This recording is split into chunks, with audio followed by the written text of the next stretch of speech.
오늘 뉴욕 증시가 비교적 큰 폭으로 급락했습니다. 연준 의원이 내년 연말부터 금리 인상이 가능할 것이라는 발언이 큰 영향을 미쳤습니다. 인도 델타 변이 바이러스가 미국에서도 빠른 속도로 확산되고 있습니다.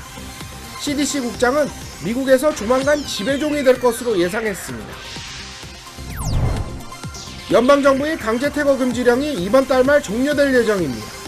다음 달부터는 600만 명의 세입자들이 강제 퇴거를 당할 수 있다는 우려가 고조되고 있습니다. 대학 입학 시험 SAT가 입시 전형에서 제외된 이후 첫 번째 맞이하는 여름방학입니다. 전문가들은 방학 기간 동안 다양한 경험이 더욱 중요해졌다고 평가했습니다.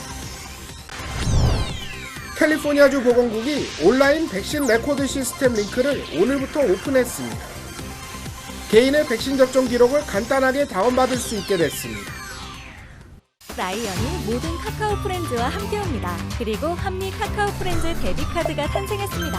한미 카카오 프렌즈 체킹 계좌를 열면 1% 캐시백과 카카오 프렌즈 캐릭터 상품도 드립니다. 지금 한미닷컴에서 확인하세요. 오늘은 폭염이 다소 완화됐습니다. 하지만 절전과 산불 위험 경보는 계속 유지됐습니다. 6월 18일 금요일 이븐 뉴스 시작하겠습니다. 흥사단 옛 본부 건물을 보존하기 위한 유리한 국면이 조성됐습니다. 이 사적지로 지정해달라는 신청서가 시정부에 공식 접수됐습니다. 사적지 심사 기간 동안에는 철거는 중단됩니다. 먼저 전영훈 기자가 취재했습니다. 흥사단 옛 본부 건물의 역사문화 사적지 신청이 LA 시정부에 접수됐습니다. 시정부는 제출된 신청서에 대한 공식 검토 작업에 착수했습니다. 사적지 지정 신청에 대한 LA 시정부의 공식 접수 여부는 다음 주 초에나 결정될 전망입니다. 신청서와 함께 제출된 자료의 양이 많아 시간이 걸리는 것으로 알려졌습니다. 만약 시정부가 사적지 신청을 공식 접수하면 개발사의 철거 절차는 즉시 중단됩니다. 사적지 심사가 진행되는 기간 동안에는 건물의 철거가 일시적으로 중지되기 때문입니다. 만약 신청이 접수되면 다음 달 중순쯤에는 사적지 지정에 대한 타당성을 검토하는 첫 공청회도 열릴 것으로 전망됩니다. 흥사단 단소구입위원회는 한국 정부에 대한 지원 요청 등 매입자금 확보에도 힘쓰기로 했습니다. 어제 개발사와 구입위원회가 가진 첫 회의에서는 양측 모두 기본 입장만 확인했습니다. 개발사 측은 구입위원회에 건물 구입 방안에 대한 제안서를 요구한 것으로 전해졌습니다. LA에서 SBS 전영웅입니다. 오는 2023년부터 금리를 인상할 것 같다는 연준의 전망이 나온 건 지난 수요일. 오늘은 당장 내년 연말부터 금리가 올라갈 수 있을 거라는 연준위원회 예상이 나왔습니다. 1년가량이나 금리 인상이 앞당겨질 수 있다는 의미로 해석됩니다. 뉴욕 증시는 급락했습니다. 김종원 특파원이 보도하겠습니다. 뉴욕입니다. 미 연준 위원 중 한 명인 제임스 블러드 세인트루이스 연방준비은행 총재가 언론 인터뷰에 나와 미국의 물가가 예상보다 너무 가파르게 오르고 있다고 진단했습니다. 그러면서 내년 말부터 기준금리 인상이 시작될 것으로 내다봤습니다. More inflation than we were expecting, and I think it's natural that we've tilted a little bit more hawkish here to contain inflationary pressures. 연준은 며칠 전 2023년까지는 금리가 제로금리 수준으로 동결될 것이라던 기존의 계획을 앞당겨 2023년 말에 두 차례 금리 인상이 있을 것으로 내다보는 자료를 발표한 바 있습니다. 그런데 블러드 총재가 이런 연준의 전망보다도 금리 인상 시기를 1년이나 더 당겨질 것이란 분석을 내놓은 겁니다. 특히 연준 내 대표적 비둘기파, 그러니까 통화 완화 정책을 선호하는 쪽으로 분류되는 블러드 총재가 돌연 매파로 돌변했다는 평이 나오면서 오늘 뉴욕 증시는 일제히 떨어졌습니다. 다우지수는 500포인트 넘게 떨어지면서 1.5%포인트 이상 하락하는가 하면 S&P 500지수와 나스닥 지수 역시 1%포인트 내외 급락하면서 금리 인상 소식에 민감하게 반응했습니다. 뉴욕에서 SBS 김종원입니다. 지난달 LA 카운티 지역의 실업률이 11.1%를 기록했습니다. 지난해 5월은 18.8%였습니다.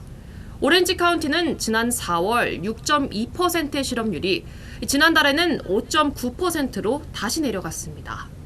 지난달 캘리포니아주 전체의 평균 실업률은 7.9%로 나타났습니다. 지난 5월 한 달 동안 LA 카운티 지역에는 모두 4만 1,000개의 일자리가 창출됐습니다. 네, 인도 델타 변이 바이러스가 미국에서도 빠르게 확산되고 있습니다. CDC 국장은 조만간에 지배적인 종이 될 거라고 예상했습니다. LA 카운티에서는 2달 동안 64건의 델타 변이가 확인됐습니다. 전영훈 기자입니다. 델타 변이로 불리는 인도발 변이 바이러스가 지배적인 종이 될 것이다. 연방질병통제예방센터 CDC 로셸 월렌스키 국장이 델타 변이가 미국에서도 지배종이 될 것으로 전망했습니다. 월렌스키 국장은 델타 변이가 영국발 변이, 알파 변이보다 전염성이 강하다는 점을 강조했습니다. 델타 변이가 또다시 변이를 일으켜 현재까지 나온 백신을 피해가지 않을까 우려된다고 밝히기도 했습니다. 월렌스키 국장은 변이가 위협적인 만큼 모든 미국인이 백신을 맞고 또 2회 접종까지 맞춰야 한다고 강조했습니다. 세계보건기구 WHO가 우려 변이로 지정한 델타 변이는 알파 변이보다도 전염성이 약 60% 강한 것으로 알려졌습니다. 지난해 10월 인도에서 처음 발견된 델타 변이는 현재 80개국 이상으로 퍼진 상태입니다. 델타 변이는 미국에서도 지금까지 최소 41개 주에서 발견됐습니다. LA에서 SBS 전영웅입니다. 이번 달 말쯤 강제 퇴거 금지령이 종료되면서 다음 달부터는 대량 퇴거 사태가 우려되고 있습니다. 미 전국에서 강제 퇴거 위기에 처해 있는 세입자는 모두 600만 가구, 차 위기에 처한 주택 소유주도 200만 가구가 되는 것으로 추산됐습니다. 현재 모기지은행과 아파트 개발회사 등은 연방정부가 강제 퇴거 금지령을 연장할 권한이 없다는 법원의 결정을 받아놓은 상태입니다. 연방정부는 480억 달러의 연방지원금을 배정해놓고 있지만 이 절차가 복잡해 당장 집행하기는 어려운 것으로 전해졌습니다. 네, 대학 입학 시험인 SAT가 대입 전형에서 제외된 이후 처음으로 맞이하는 방학입니다. 온라인 수업이 1년 동안 진행되면서 자녀들의 학업 성적이 부진해졌다는 평가도 많았습니다. 이 방학 기간 동안 학생들의 다양한 경험이 더욱 중요해졌습니다. 이사면 기자가 교육 전문가들의 의견을 들어봤습니다. 여름방학 동안 부족한 과목을 보강하고 인턴십 등으로 경쟁력을 높여라. 교육 전문가들은 대입을 앞둔 학생들은 이번 여름방학이 대입을 좌우할 수 있다고 강조했습니다. 부스트업을 하기 위해서 여름방학 동안 또 이제 온라인으로 할 수 있는 대학에서 할 수 있는 코र्스들이 또 있잖아요. 미리 플랜을 못 세웠던 학생들은 지금이라도 저희 로컬에서 할 수 있는 것들이라도 이제 해야죠. UC 계열 대학이 더 이상 SAT 점수를 받지 않으면서 인턴십과 SA의 중요성이 더욱 고조되고 있다고 설명했습니다. 12학년이 되는 학생들은 이번 여름방학을 잘 활용하면 SA 실력을 향상시킬 수 있는 중요한 시간이 될 수 있습니다. 여름방학 동안 독서 시간을 늘려 어휘력과 문장력을 향상시키면 SA 점수를 높일 수 있습니다. 전문가들은 대학 진학을 앞둔 고등학생이라면 인턴십을 통해 자신이 원하는 분야를 찾아야 한다고 조언했습니다. 관심이 있는 분야를 찾은 뒤 프로그램을 통해 자신의 열정과 기량을 측정할 수 있습니다. 근데 내가 꿈이 영화 감독이야 라고 했으면 예를 들어서 어떤 정도의 여름을 보내면 그 대학에서 믿어줄까요? 내가 뭐 15분짜리 쇼트 필름을 하나 만들어서 뭐 어디 웹사이트라든지 아니면 유튜브에 올려서 사람들의 반응을 볼 거야. 고등학생을 대상으로 하는 썸머 프로그램은 수료증을 제공하거나 대학 학점을 부여받을 수 있습니다. LA에서 SBS 이사면입니다. 백신 여권 제도를 도입하지 않기로 한 미국. 이 개인들의 접종 기록을 증명할 수 있는 정부의 공식 기록은 더욱 중요해졌습니다. 캘리포니아 주정부는 자신의 백신 기록을 간단히 내려받을 수 있는 링크를 오늘 오픈했습니다. 캘리포니아 주정부가 디지털 백신 접종 카드 시스템을 공개했습니다. 디지털 카드는 연방질병통제예방센터 CDC의 종이 증명서를 대신할 수 있습니다. 게빈 뉴섬 주지사는 디지털 카드를 신청할 수 있는 웹사이트를 공개했습니다. 하지만 백신 여권은 아니라는 점을 강조했습니다. There's no verification. It's just basically taking a card that's a physical card and digitizing it. It's not even that more complicated than that. And it will be an open source system, be the first of its type in the United States. We're really proud of the work that's been done on it. 디지털 백신 카드를 신청하기 위해선 주정부 웹사이트에 접속해 이름과 생년월일, 그리고 휴대전화나 이메일 주소를 입력하면 됩니다. 핀 넘버까지 설정하면 QR코드가 포함된 디지털 기록을 입력한 연락처로 받게 됩니다. 주 보건국은 오늘 시작된 시스템인 만큼 오류도 많이 발생하고 있다는 점을 강조했습니다. 백신 접종 여부를 요청하는 경우를 대비해 해당 화면을 스크린샷 찍은 뒤 핸드폰에 소지하고 다닐 것을 조언했습니다. 네, 일단 폭염의 날씨가 오늘은 다소 완화됐습니다. LA 다운타운의 낮 최고 기온은 80도대 중반을 기록했고 렌텔로밸리 지역은 110도를 넘진 않았습니다. 하지만 독립시스템운영국은 자발적인 절전을 요청하는 플렉스 얼럿은 오늘 밤 9시까지 유지한다고 발표했습니다. 산불 위험 경보도 계속 발효됐습니다. 네, 다음 소식 전하겠습니다. 이 전국민 의료보험인 오바마 케어를 폐지해야 한다는 소송이 결국 기각됐습니다. 연방 대법원의 최종 결정입니다. 보수 성향의 대법관 4명도 오바마 케어를 유지해야 한다는 의견을 냈습니다. 이사면 기자입니다. 전국민 건강보험인 오바마 케어가 폐지되지 않고 유지되게 됐습니다. 공화당 주도 주정부들이 추진해온 오바마 케어 폐지 소송이 연방 대법원에서 기각됐습니다. 연방 대법원은 공화당이 이끄는 18개 주에서 오바마 케어는 위헌이므로 이를 무효로 해달라는 낸 소송을 7대2로 기각했습니다. 이번 판결에서는 다수의 보수 대법관이 진보 진영과 의견을 같이 했습니다. 현재 오바마 케어 가입자는 3,100만 명을 넘어서 오바마 케어를 제정한 이후 최고 가입 숫자입니다. 오바마 케어가 2010년 법으로 제정된 이후 대법원이 이를 존속시킨 것은 이번이 세 번째입니다. 앞서 2012년과 2015년에도 공화당 측이 폐지 소송을 냈지만 대법원에서 가로막혔습니다. 조 바이든 대통령은 이번 연방 대법원 판결에 대해 오바마 케어가 여전히 이 땅의 법으로 남게 됐다며 반겼습니다. SBS 이사면입니다. 한국원자력연구원 서버에 북한의 해커 조직이 무단으로 접속했다는 주장이 제기됐습니다. 정부 당국도 합동조사에 착수했습니다. 백운 기자입니다. 국회 정보위원회 소속 국민의힘 하태경 의원이 공개한 한국원자력연구원의 사이버 침해 사고 신고서입니다. 지난달 14일 13개 외부 IP가 원전과 핵원료 원천 기술을 보유한 원자력연구원 일부 시스템에 무단 접속했다며 피해 상황을 조사하고 있다고 쓰여 있습니다. 하 의원은 북한 정찰총국 산하 해커 조직 김숙희를 공격 배우로 지목했습니다. 이 조직은 지난해 아스트라제네카와 셀트리온 등 제약사 해킹 공격도 주도한 것으로 알려진 단체입니다. 서버 안에 있던 핵심 자료가 북한으로 넘어갔을 개연성이 충분히 있고 IP 분석을 진행한 사이버 테러 연구그룹 관계자는 이번 공격에 사용된 IP를 추적한 결과 일부가 미국 당국이 김숙희가 사용했다고 발표한 IP와 인터넷상의 컴퓨터 주소인 도메인으로 연결됐다고 설명했습니다. 하 의원은 원자력연구원이 의원실 질의에 해킹 사고가 없었다는 취지로 답변했다며 은폐 의혹도 제기했습니다.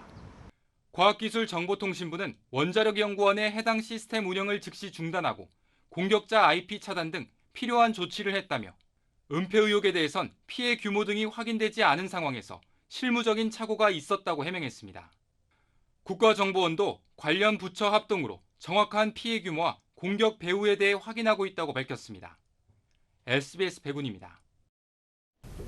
주한미군의 백신 접종률은 사실상 집단 면역 단계인 75%나 되는 것으로 나타났습니다.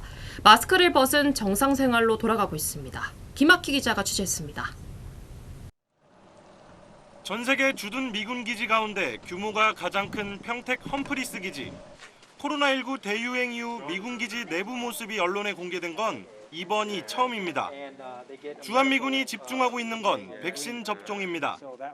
험프리스 기지 안에 있는 백신 접종 센터입니다. 주한미군은 지난해 12월부터 백신 접종을 시작했는데 6개월 정도 지난 지금 백신 접종률은 75%를 넘어섰습니다. We are happy with getting 75% vaccinated in USFK. So the target is people coming into Korea. 자연스럽게 마스크를 벗고 지내는 장병이 늘고 있습니다. 험프리스 기지 안에서는 백신 접종을 완료하고 14일이 지나면 마스크를 벗고 생활할 수 있습니다. For those who have taken the vaccine, fully vaccinated individuals on USK installation, we follow DOD and CDC guidance. You do not have to wear your mask, but it's an individual choice. 주한미군과 같이 생활하는 15,000여 명의 한국인 근로자나 카투사 병사들도 대부분 접종을 마쳤습니다. 백신을 전부 다 맞았다 보니까 이제 코로나로부터는 이제 위협을 덜 느낀다 이렇게 보는 것 같습니다, 다들. 지금은 주한미군 가족 가운데 청소년들에 대한 접종이 진행 중입니다. 국내에선 청소년 백신 접종이 아직 검토 중이지만 미국은 화이자 백신 접종 연령을 12세까지 내렸기 때문입니다. Honestly, because it's kind of required to. Otherwise, I don't really want to get COVID because that seems like a pain to go through. 집단 면역 수준에 도달하면서 주한미군은 코로나 이전 세상으로 한 걸음 한 걸음 돌아가고 있습니다. SBS 김학규입니다. 한국에 부동산 소유하고 계신 한인분들 잘 보시기 바랍니다. 여당인 민주당이 종합부동산세와 양도소득세 기준을 완화하기로 당론을 결정했습니다. 종부세는 상위 2% 이상의 부동산에만 부과하기로 했습니다. 양도소득세도 12억 원 이상에만 과세할 방침입니다. 한세영 기자입니다. 송영길 대표가 소집한 민주당 부동산 정책 관련 의원총회. 의원들은 부동산 특위가 제시한 종부세와 양도세 완화안을 놓고 3시간 가까이 토론을 벌였습니다. 앞서 당 특위는 1주택자의 종부세 기준을 공시가격 상위 2%로 좁히고 양도세 역시 비과세 기준을 현행 9억 원에서 12억 원으로 올리는 안을 제시했습니다.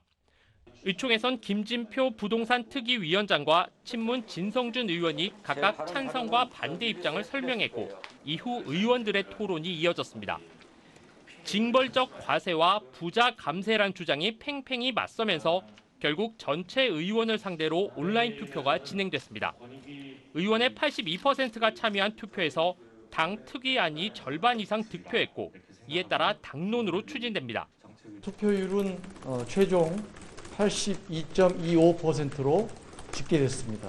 양도소득세 부과기준 상향안과 종부세 2% 기준안은 과반 이상을 득표한 상위 2% 주택의 공시가격은 지금 기준으로 11억 원 수준입니다. 현재보다 2억 원 올라간 금액으로 실거래가론 16억 원 이상 주택입니다. 이 경우 올해 종부세 납부 대상은 18만 3천 명에서 9만 4천 명으로 줄어들 전망입니다. 민주당은 양도세 비과세 기준도 현재 9억 원에서 12억 원으로 올리기로 확정했습니다. 다만 부자 감세 비판을 피하기 위해 양도 차익에 상관없이 80%까지 해주는 현행 특별공제를 차익 10억은 80%, 20억은 60%, 40억은 30%까지만 깎아주는 안이 추진됩니다. 민주당은 이 안을 최고위원회에 보고한 뒤 법 개정에 나설 방침입니다. 내년 대선을 앞두고 세부담 완화를 통해 중도층 표심 잡기가 필요하다는 정치적 판단이 더 크게 작용한 결과로 풀이됩니다. SBS 한세연입니다. 삼성전자의 최신 무선 이어폰인 갤럭시 버즈. 이 사용자 중에는 귀에 염증이 생기는 경우도 있는 모양입니다. 삼성은 환불은 물론 병원 치료비까지 지급해주기로 했습니다. 한상호 기자입니다. 직장인 A씨는 올해 1월 삼성 무선 이어폰 갤럭시 버즈 프로를 출시하자마자 구매했습니다. 그런데 2개월 뒤 양쪽 귀 속에 염증이 생기고 노란 고름이 나기 시작했습니다. 2개월 정도 지나서 한 4월 초쯤인가? 잠을 못 잘 정도로 귀가 많이 간지럽더라고요. 평일엔 2-3시간 정도 착용하고 주말엔 아예 사용하지 않았는데도 증상이 심해져 병원을 찾았더니 웨이도염 진단을 받았습니다. 피부가 한번 쭉 벗겨질 거예요. 같은 증상을 호소하는 갤럭시 버즈 프로 사용자는 A씨만이 아닙니다. 삼성 서비스 센터와 인터넷 게시판에는 비슷한 불만글이 이어지고 있습니다. 결국 삼성 측은 고객들이 요구할 경우 제품을 환불해주고 병원 진료비도 지급하고 있습니다. 하지만 제품 자체의 결함은 아니라는 입장입니다. 삼성은 제품의 이상 때문에 발생한 게 아님을 확인했지만 고객 배려 차원에서 보상 조치를 시행하고 있다고 밝혔습니다. 그러면서 귀 속에 깊이 꽂는 이른바 커널형 이어폰의 특성상 귀 속에 습기가 차서 염증을 유발할 수도 있는데 애플의 에어팟 등 유사 제품에서도 비슷한 증상이 있었다고 밝혔습니다. 외부 소음을 완전히 차단하기 위해 디자인을 변경했는데 장시간 사용하면 이런 문제가 생길 수 있다고 주의를 당부했습니다. 접촉 때는 팁 자체 재질을 바꾸는 것도 중요하고 장시간 이제 착용하게 되면 귀 안에 습기가 차서 문제가 되기 때문에 착용 후에는 충분히 휴식을 취해서. 삼성은 아직 제품 회수나 후속 제품 출시 계획은 없는 걸로 알려졌습니다. SBS 한상호입니다.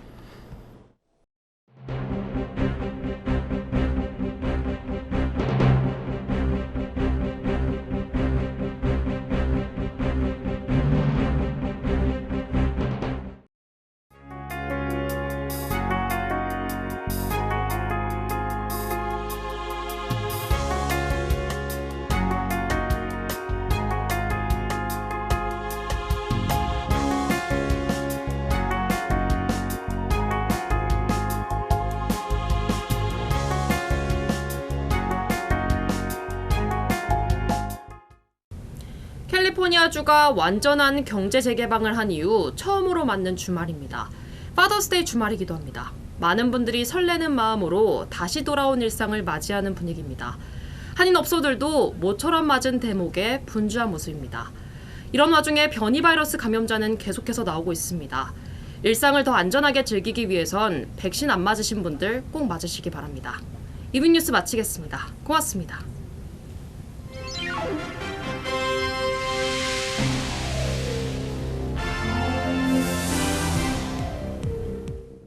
라이언이 모든 카카오 프렌즈와 함께옵니다. 그리고 한미 카카오 프렌즈 데뷔카드가 탄생했습니다.